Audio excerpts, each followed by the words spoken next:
सभी को मेरा साधारण नमस्कार। आज के वीडियो में हम देखेंगे जीन पियाजे के बौद्धिक विकास के चौथा विकास, जिसमें उत्तर क्रियाकाल इसको बोला जाता है। साथ में इसी को औपचारिक संक्रियात्मक अवस्था भी कहा जाता है।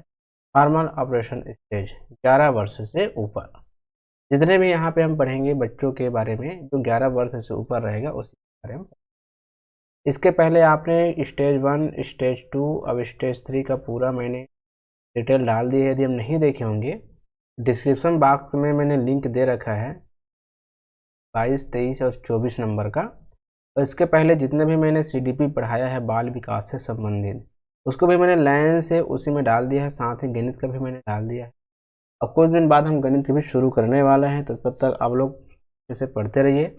तो आज के इस वीडियो को शुरू करने से पहले आपको कहना चाहूँगा, यदि आप नए हो और सब्सक्राइब नहीं किए हो तो बिल्कुल सब्सक्राइब कर लीजिए। शिक्षक भर्ती से संबंधित बहुत ही अच्छे ढंग से आपके पास उपलब्ध हो रहे हैं और फ्री में उपलब्ध हो रहे हैं। ऐसा जानकारी आपको शायद कहीं नहीं मिल पाए, तो आप अच्छे से उत्तर देने के लिए ये पूरा थ्योरी का अवलोकन जरूर करें।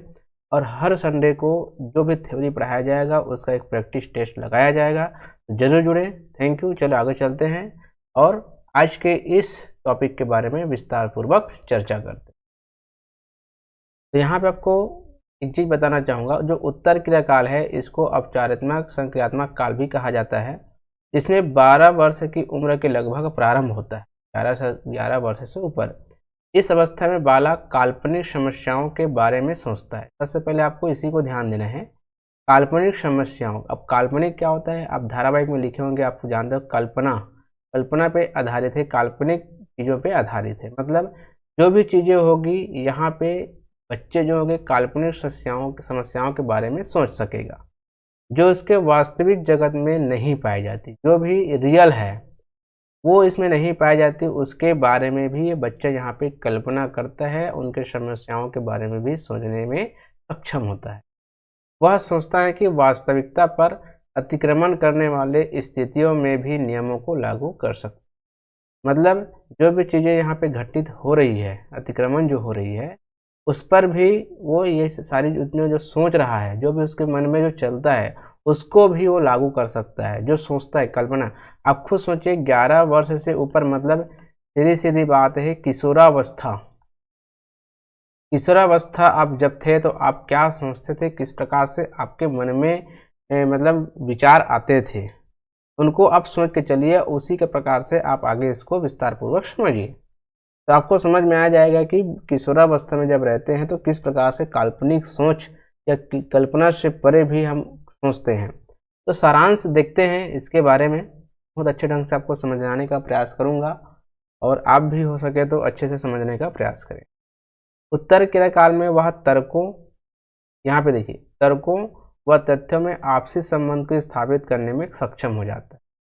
तो यहाँ पे सबसे पहले प्रश्न तो आपको ये समझना होगा कि किस क्रियाकाल या पियाजे के संज्ञानात्मक कि ऐसा कौन सा अवस्था है जिसमें बालक जो है काल्पनिक समस्या के बारे में सोचता है जो वास्तविक जगत में नहीं पाई जाती।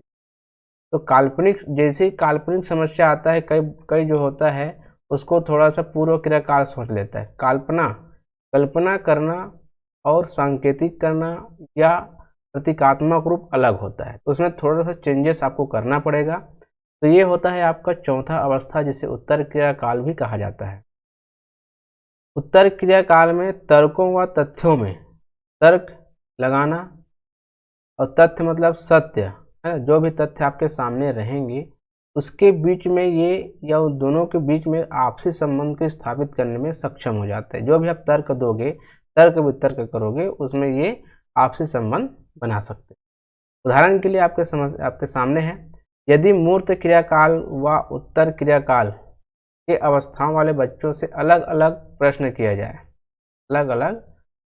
जाए कि सभी काले लोग लाल घरों में रहते हैं। देखिए, सभी काले लोग लाल घरों में होते हैं, तो क्या सभी लाल घर में रहने वाले लोग काले होंगे? तो इस प्रश्न का उत्तर मूर्त क्रियाकाल के अवस्था वाला बालक शायद नहीं दे पाएंगे, लेकिन उत्तर क्रियाकाल वाले संभव है कि उत्तर दे। वहाँ पे क्योंकि तर्क लगाएगा वो, क्योंकि यहाँ पे तर्क शक्ति की वृद्धि होती है, तर्क शक्ति यहाँ पे होता है उनका, है ना। तो यहाँ पे वो आराम से उत्तर दे सकता है। लेकिन जब मूर्त क्रियाकाल वाले बच्चों को जब बताओगे या दिखाओगे, है ना, कि लाल घर में कोई मूर्त काला वाले, है ना, कोई व्यक्ति यहाँ रह रहे हैं, तभी उसको उत्तर वो ढंग से दे पाएंगे, है ना। तर्क नहीं लगा पाएंगे, कल्पना या काल्पनिक समस्याओं को वो नहीं सोच पाएगा।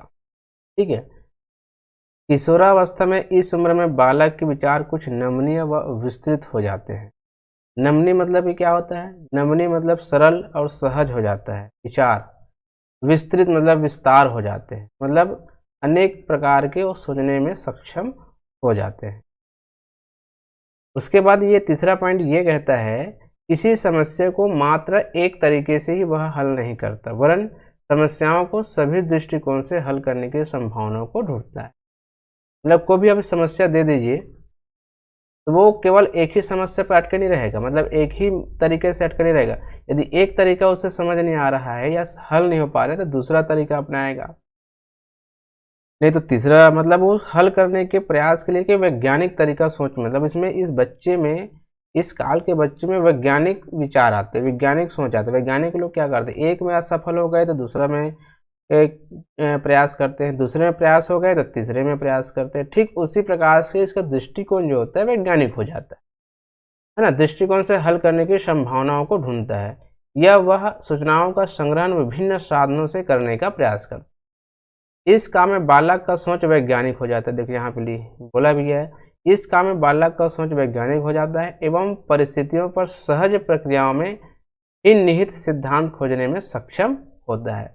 जो जितने भी परिस्थितियां होंगी वो सहज प्रक्रियाओं में, मतलब जितने हो सके वो सरल और सहज तरीके से, मतलब उस समस्याओं को खोजने का तरीका ढूंढते हैं और उसी में निहित सिद्धांत को खोजने में सक्षम हो जाता है। चौथा नंबर, इस अवस्था में वे अमूर्त वैज्ञानिक ढंग से सोचने की क्षमता विकसित करते। अमूर्त मतलब क्या होता है? जिसकी कोई भौतिक रूप भी ना हो तो भी वो सोचने की क्षमता विकसित करते हैं। जहां मूर्त संक्रियात्मक अवस्था के बच्चे वास्तविक संसार के साथ क्रिया करते हैं, वही औपचारिक संक्रियात्मक अवस्था के किशोर संक्रियाओं के साथ क्रिया करते हैं। संक्रिया मतलब क्या होता है? संक्रिया मतलब कोई भी अपने तर्क में, है ना, अपने मन में जो तर्क है उनकी स्थिति को, या कह सकते किसी भी क्रम को आगे पीछे करके समस्या को या स्थिति के अनुसार आगे रखना या उसको सामने रखना, उसे हम संक्रिया कहते हैं। मतलब कोई भी तरीका है उनको आगे पीछे किस प्रकार से क्रम अनुसार रखना, चाहे वो आगे पीछे करके रखे या किसी भी स्थिति में रखे, ये संक्रियाएं होती हैं। तो संक्रिया के साथ क्रिया करता है कौन? औपचारिक संक्रियात्मक अवस्था, मतलब उत्तर क्रियाकाल के बच्चा संक्रिया में भी संक्रिया करता है। मतलब उसको कैसे भी दे दो वो तोड़ मरोड़ के उसका वो क्रिया करके आपके सामने रखेंगे। ठीक है। दूसरे शब्दों में विचार करने के लिए उन्हें अब बाहर की मूर्त वस्तुओं और घटनाओं की जरूरत नहीं रह जाती, बल्कि वे आंतरिक चिंतन करके नए और अधिक तार्किक नियम करने में समर्थ हो जाते। सीधी सीधी बात है। अब उसको विचार करने के लिए उसको बाहर की मूर्त वस्तुओं और घटनाओं की आवश्यकता नहीं पड़ेगी अब, क्योंकि संक्रियाओं के साथ क्रिया कर रहा है वो। तो जिस प्रकार से मूर्त अवस्थाओं के बच्चों को मूर्त चीज़ें, भौतिक चीज़ें उसके सामने रखोगे तभी वो ढंग से उत्तर दे पाते हैं या उसके बारे में तर्क लगाते हैं, सोच सकते हैं। लेकिन इस अवस्था के बच्चों को मूर्त घटनाओं और बाहरी चीज़ें को देखने की आवश्यकता नहीं है। वो आंतरिक चिंतन करके ही बहुत सारे या अधिक तार्किक नियम का समर्थ कर सकते हैं। अब ये पांचवा नंबर को आप अच्छे से समझिएगा। परिकाल्पनिक निगमन तर्क। समस्या को हल करने का काम संभावना से शुरू होता है, फिर वास्तविकता की ओर बढ़ता है। मतलब जब परिकल्पनात्मक निगमन तर्क होता है, जब एक इसमें अमूर्त या औपचारिक संक्रियात्मक अवस्था में समस्या जो हल करेंगे वो संभावनाओं से शुरू होता है और धीरे धीरे आगे बढ़ता है और वास्तविकता की ओर बढ़ने लगता है, मतलब उसको प्रूफ मिल जाता है, प्रमाण मिलता है। इसके विपरीत मूर्त अवस्था वाले बच्चे क्या करेंगे? वास्तविकता उसके सामने जो रखा जाएगा वहां से प्रारंभ होगा, फिर धीरे धीरे कहाँ जाएगा? वो अनुमान तक पहुंचेगा। मतलब उनके सामने होना चाहिए तभी वो पहुंचेगा। लेकिन अमूर्त वाले बच्चे क्या करते हैं, अनौपचारिक वाले बच्चे क्या करते हैं कि उनके सामने जो है आप जो है संभावना शुरू करेंगे और वास्तविकता तक लेके आएंगे आपको। ये दोनों में अंतर है, तो इसको परिकाल्पनिक निगमन तर्क बोला जाता है। ये प्रश्न यदि आपको पूछ दिया जाए, ठीक है, तो ये बच्चा जो है समस्या को हल करने का काम संभावना से शुरू होता है और फिर वास्तविकता की ओर बढ़ता है। यह किस तर्क पर निर्भर करता है ना, तो परिकाल्पनिक निगमन तर्क पर निर्भर करता है। उसी प्रकार से यहाँ जितना भी मैंने बताया है, तो बच्चों में वैज्ञानिक दृष्टिकोण का आना और संक्रियाओं के साथ क्रिया करना, ये कौन सी अवस्था की मतलब है, कौन सी अवस्था की पहचान है, तो ये चौथा अवस्था की पहचान है, जिसमें इसको अमूर्त क्रियाकाल भी कहा गया है या उत्तर क्रियाकाल भी कहा गया है और औपचारिक क्रियाकाल भी कहा गया है ना। यहाँ पे आप देख सकते हैं, ठीक है, काल्पनिक समस्याओं जो होती है उसके अनुसार। उसके बाद हम देखते हैं यहाँ पे प्रस्थापनात्मक सोच के बारे में हम देखेंगे। यहाँ पे तो किशोर वास्तविक संसार की परिस्थितियों का सहारा लिए बिना शाब्दिक वक्तव्य के तर्क का मूल्यांकन कर सकते हैं। यहाँ पे देखिए वास्तविक संसार मतलब क्या हो गया, जो उसको दिख भी नहीं रहा है ना, रियल में उसके पास हो या ना हो, क्योंकि इस अवस्था के बच्चे क्या काल्पनिक तर्क वाले होते हैं। तो किशोर वास्तविक संसार की परिस्थितियों का सहारा लिए बिना भी शाब्दिक वक्तव्य मतलब जो शब्दों में कहा गया वक्तव्य को वो तर्क का मूल्यांकन कर सकते हैं। जैसे जांचकर्ता ने एक टुकड़े को अपनी मुट्ठी में छुपाकर फिर निम्नलिखित वक्तव्य दिए, मेरे हाथ में रखा टुकड़ा या तो हरा है या हरा नहीं है। अब ये देखो शाब्दिक वक्तव्य है, ये उनके सामने उन्होंने बोला, एक टुकड़े को अपने मुट्ठी में रखा, उसको दिखाया नहीं, क्या हो सकता है उसके मुट्ठी में है ही नहीं, लेकिन वक्तव्य दे रहे कि मेरे हाथ में रखा टुकड़ा या तो हरा है या हरा नहीं है। अब यहाँ पे दो लोगों को ले, एक तो मूर्त संक्रियात्मक बच्चों को लेके आओ और औपचारिक वाले उत्तर क्रियाकाल के बच्चों को, दोनों को पूछिए। तो ये वाला जो बच्चा होता है, ये जो शाब्दिक वक्तव्य है उसको वो नहीं समझ पाते हैं, लेकिन जो उत्तर क्रियाकाल के बच्चे हैं ये इसमें संभावनाओं को ढूंढते हुए इसका उत्तर दे पाते हैं। जैसे अब इसी को दूसरे रूप में इसको बताया जाता है, उसके सामने लाल और हरा उसको दिखाया जाता है, कोई वस्तु दिखाया जाता है, उसके बाद मुट्ठी में रखा जाता है, लाल हो सकता है या हरा हो सकता है। उसके सामने ये पूछा जाता है कि मेरे हाथ में रखा टुकड़ा या तो हरा है या तो हरा नहीं है। तब अब यहाँ पे दोनों स्थितियों में जो औपचारिक मतलब उत्तर क्रियाकाल के बच्चे है, दोनों संभावनाओं में सही आंसर दे पाता है, मतलब समझ जाता है कि ये क्या कहना चाह रहा है।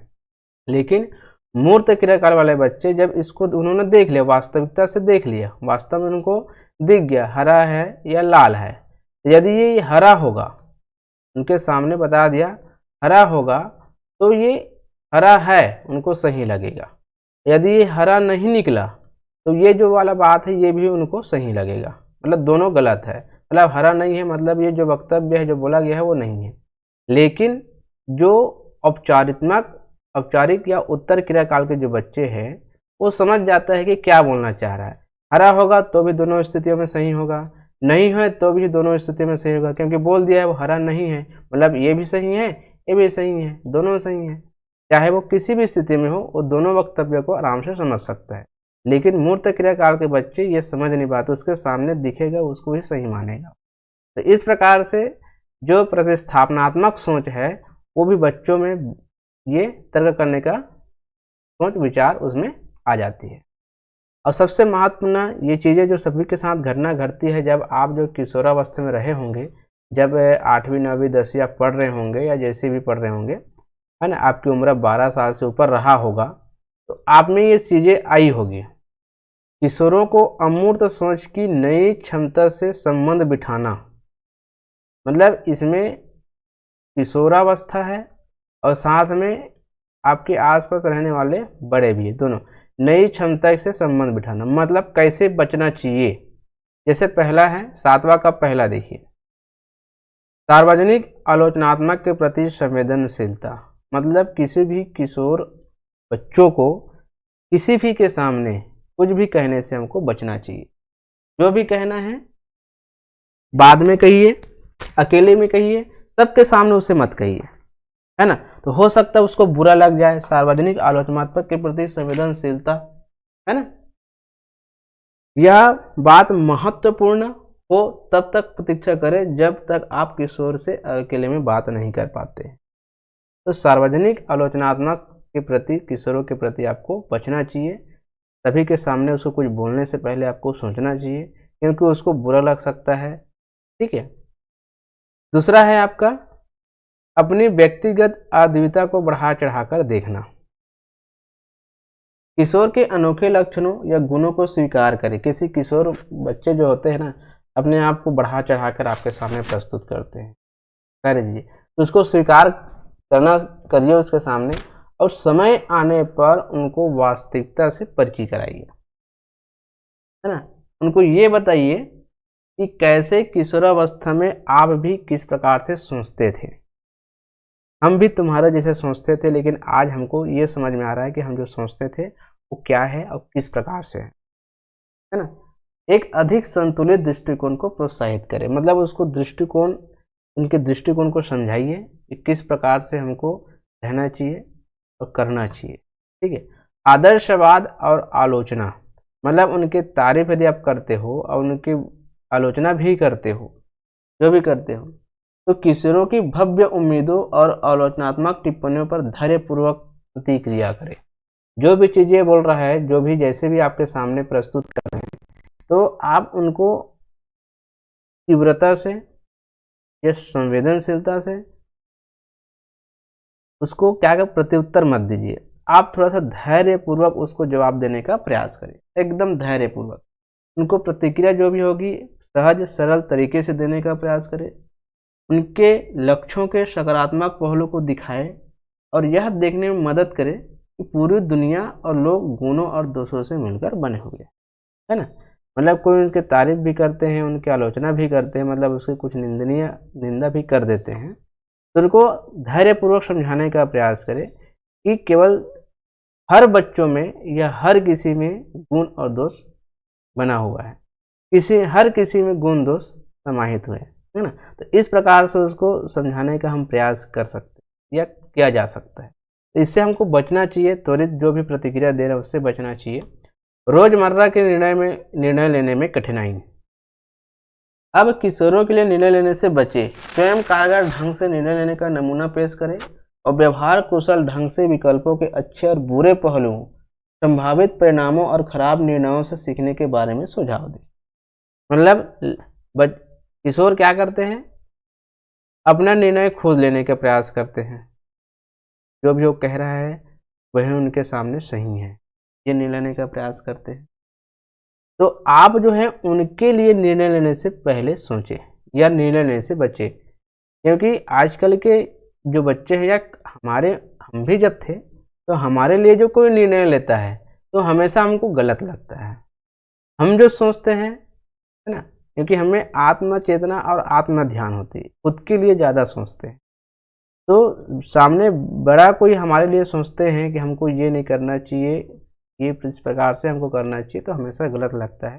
तो इस प्रकार से निर्णय लेने से बचना चाहिए, है ना, बड़ों को। आत्म चेतना और आत्म ध्यान। अब आत्म चेतना और आत्म ध्यान का पहला पार्ट देखिए। काल्पनिक श्रोता समूह, शक्ल सूरत बाहरी स्वरूप का निरीक्षण करने में घंटों समय लगाना। काल्पनिक श्रोता समूह क्या हो गया, मतलब किशोरावस्था के बच्चे जो होते हैं सजने संवरने में, चाहे वो बालिका हो चाहे बालक हो, पहनने से लेकर के अपने शक्ल सूरत को स्वरूप को बनाने के लिए काल्पनिक श्रोता समूह का कल्पना करते हैं। कैसे कि मैं बाहर निकलूंगा तो क्या मेरे पे प्रतिक्रिया आएगी, लोग मुझे निरीक्षण करते हैं, मेरे बारे में सोचते हैं, मुझे देखते हैं, तो मुझे कैसे लगेगा। मैं इस प्रकार से रहूँगा तो मेरा तारीफ होगा, मैं इस प्रकार से रहूँ नहीं लोग मुझे क्या कहेंगे। मतलब ये उनके मन में तरह तरह की काल्पनिक श्रोता समूह के प्रति उनके मन में क्या विचार आता है। तो इसके लिए ना बार बार वो तैयार होने का प्रयास करते हैं, अपने शकल सूरत को सुधारने का प्रयास करते हैं, बहुत समय लगा देता है ना। बाल हो, चाहे कपड़े हों, चाहे और कुछ हो, पहनने से लेकर के सारी चीज़ें, उनमें थोड़ा सा ऐसा विचार आता है कि लोग मुझे देख रहे हैं और मैं ऐसा इस प्रकार से बना रहूं, या कैसे मैं रहूं उसके सामने तो मुझे अच्छे कहेंगे, इस प्रकार से उसके मन में आता है।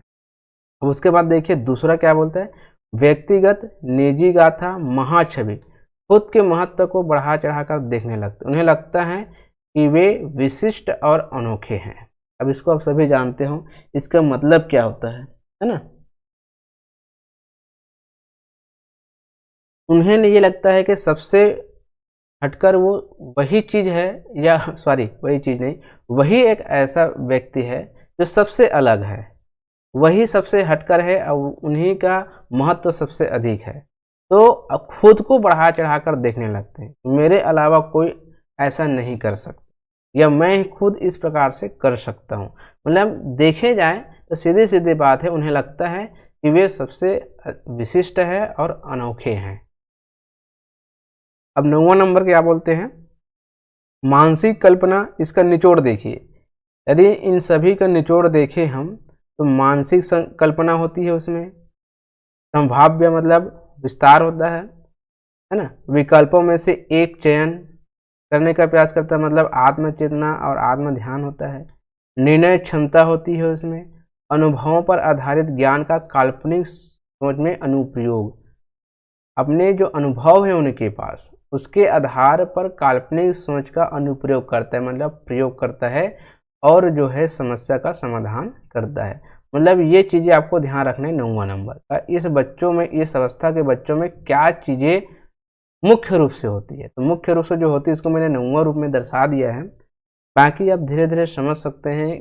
और मैंने यहाँ पे प्रथम अवस्था, दूसरा अवस्था, तीसरा अवस्था, चौथा अवस्था, साथ में अनुकूलन, आत्मसातीकरण, व्यवस्थापन, इस सारी चीज़ों को मैंने समझाने का प्रयास किया है। और ये मतलब जो सीरीज आपको कैसा लगा है ज़रूर बताइएगा, ज़्यादा लोग तो नहीं देख रहे हैं। तो आगे हम प्रतिबोध और अवबोध, है ना, प्रतिबोध और अवबोध, दोनों चीज़ों को हम समझाने का प्रयास करेंगे। हो सकता है आप इसके बारे में जानते हो, और नहीं जानते हो तो कमेंट बॉक्स में ज़रूर बताइए, क्योंकि ऐसा प्रश्न सीटेट में बहुत बार पूछे जा चुके हैं। प्रतिबोध और अवबोध, प्रतिबोध और अवबोध के बारे में हम जानने का प्रयास करेंगे। यदि आपको अच्छा लगता है तो ज़रूर बताइएगा, एक सीरीज हम कंटिन्यू रखेंगे। और रविवार को शाम 7 बजे इन्हीं चैप्टर से या पूरे बाल विकास से, केवल इन्हीं में से नहीं, इनमें से तो रहेगा ही रहेगा, पूरे बाल विकास जिसमें 30 नंबर का प्रश्न पूछे जाते हैं, संभव हो तो हम 60 प्रश्न लेके आएंगे और लाइव टेस्ट करेंगे। मतलब हम लाइव आएंगे आपके सामने और आप कितना जानते हैं आप अवलोकन करिएगा, कितना प्रश्न आपका प्रश्नों का उत्तर सही होता है आप जांच कर पाएंगे। लगभग मैं 60 क्वेश्चन लेने का प्रयास जरूर करूंगा, है ना। कुछ प्रश्न यहाँ से रहेंगे, जितना हम पढ़ चुके हैं और जितना नहीं पढ़े हैं वहाँ से भी हम क्वेश्चन लेने का प्रयास करेंगे, ताकि पूरा सिलेबस भी आपके कवर हो जाए। ये शिक्षक और सहायक शिक्षक दोनों के लिए रहेगा। तो दोस्तों ये वीडियो कैसा लगा, अच्छा लगे तो लाइक कमेंट शेयर अवश्य करें। थैंक यू, नमस्कार, जय हिंद।